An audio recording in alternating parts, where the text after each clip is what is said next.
Hello students. Yes बेटी, आज हमें क्लास 8 का जो हमारा चैप्टर सेकंड चल रहा है, कल हमने पढ़ा था क्या, यूज़फुल बैक्टीरिया, है ना, कि बैक्टीरिया हमारे लिए किस प्रकार से लाभदायक हैं। और आज हम पढ़ेंगे हार्मफुल बैक्टीरिया। हार्मफुल मतलब नुकसानदायक। हार्मफुल क्या होता है बेटी? नुकसानदायक। कि बैक्टीरिया हमारे लिए किस प्रकार से नुकसानदायक हैं। तो बैक्टीरिया हमारे लिए लाभदायक भी होते हैं, जैसे मैंने कल बताया था, जो लैक्टोबैसिलस है वो दूध को दही में कन्वर्ट करता है, तो ये बेनिफिशियल है हमारे लिए। और हार्मफुल किस प्रकार से, कुछ बैक्टीरिया ऐसे भी होते हैं जो डिजीज़ फैलाते हैं, बीमार करते हैं इंसान को, तो हार्मफुल होंगे, फिर हमारे लिए नुकसानदायक होंगे ना। Some bacteria are harmful also for us.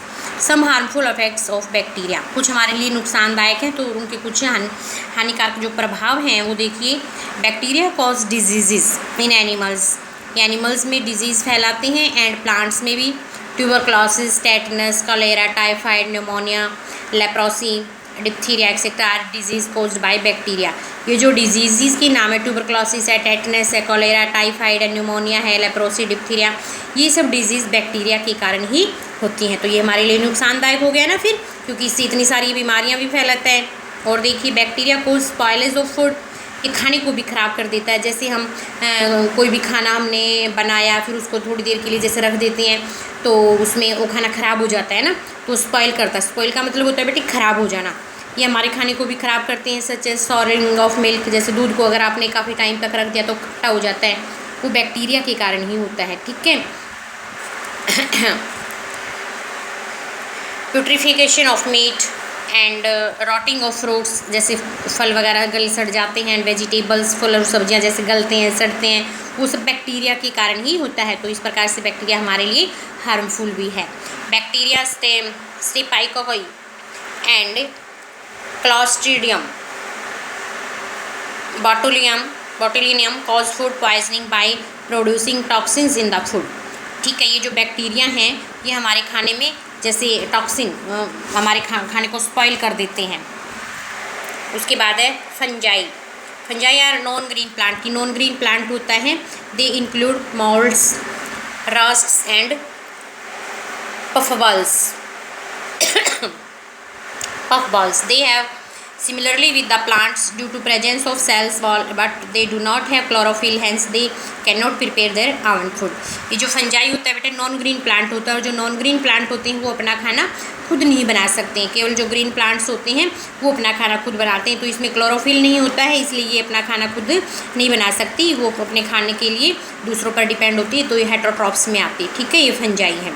Habitat. Fungi are found in the all environment where suitable organic matter is present. जहाँ इसको अपने लिए सुइटेबल जो उस पर वो मिलता है, सुइटेबल इन्वायरमेंट मिलता है, वहीं पर ये इसका हैबिटेट हो जाता है, मतलब वहीं ये पाई जाती है। They generally grow best in dark, ये ज़्यादातर जो है ना गहरी जगह पर, गर्म जगह पर, मॉइस्ट प्लेसेस, नमी भी होती है जहाँ, वहाँ पर पाई जाती है। They grow on dead organic matter, जो डेड ऑर्गेनिक मैटर होते हैं ना उन पर उगती है ये, और ऑन द लिविंग ऑर्गेनिजम्स पर। स्ट्रक्चर है each cell of fungus has a cell wall. Fungus का जो हर कोशिका होती है उसके हर सेल में एक सेल वॉल भी होता है। इसका स्ट्रक्चर बता रखा है बेटे ये। ठीक है, कि इसमें हर सेल में सेल वॉल होता है।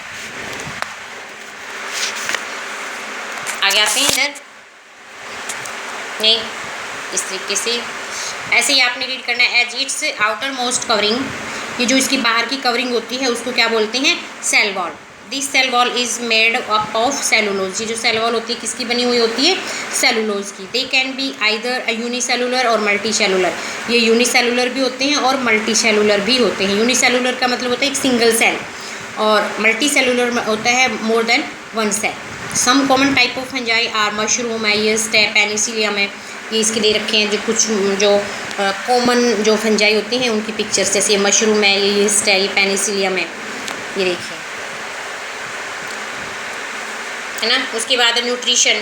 द फंजाई आर हेटरोट्रॉप्स, ये तो मैंने बता ही दिया, जो फंजाई वो हेटरोट्रॉप्स होता है because it is non green plant. They cannot make their own food like the other green plants do. Fungi have extracellular digestion by secreting enzyme into environment and absorbing the nutrients produced. They store their food as glycogen, ये अपने food को store करके रखती है as a glycogen. ठीक है, इसके बाद है ग्रोथ एंड रिप्रोडक्शन। इसकी ग्रोथ कैसे होती है, रिप्रोडक्शन कैसे होता है। The most common method of reproduction in fungi are budding. इसका मेथड होता है बडिंग के द्वारा, बडिंग कली निकलती है, एंड स्पोर फॉर्मेशन।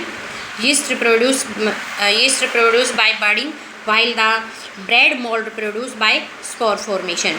जैसे बडिंग होती है, इसमें आगे आएगा, आपको मैं पिक्चर दिखाऊंगी बडिंग की। ठीक है, तो उस तरीके से इसका बडिंग होता है, एक साइड में जैसे कली निकल जाती है और फिर उसी कली से एक दूसरा जैसे पौधा तैयार हो जाता है, तो बडिंग, बड़ का मतलब होता है बेटे कली। ठीक है, इस तरीके से आप ये आज इतना ही रीडिंग कर ले इसकी, यहाँ से लेकर हार्मफुल इफेक्ट्स, हार्मफुल बैक्टीरिया से लेकर इस तरीके से आप रीडिंग कर ले इसकी बेटे।